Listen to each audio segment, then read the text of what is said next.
Preču īpašību pievienošana un rediģēšana.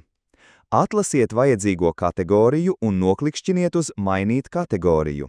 Pēc tam sadaļā ar papildu īpašībām noklikšķiniet uz pogas Pievienot sarakstu.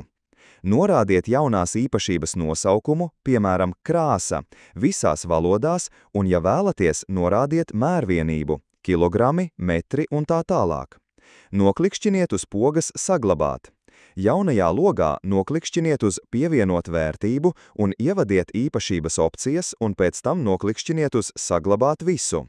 Ja nepieciešams, varat rediģēt sarakstu vai atsevišķas vērtības, noklikšķinot uz pogas Rediģēt blakus īpašības nosaukumam vai katrai vērtībai. Visi pievienotie rekvizīti automātiski parādās šīs kategorijas preču kartītēs. Filtru esamība kategorijā ievērojami ietaupa pircēja laiku, ļaujot ātri atsījāt nepiemērotās preces un pievērsties tiem parametriem, kas tiešām ir svarīgi.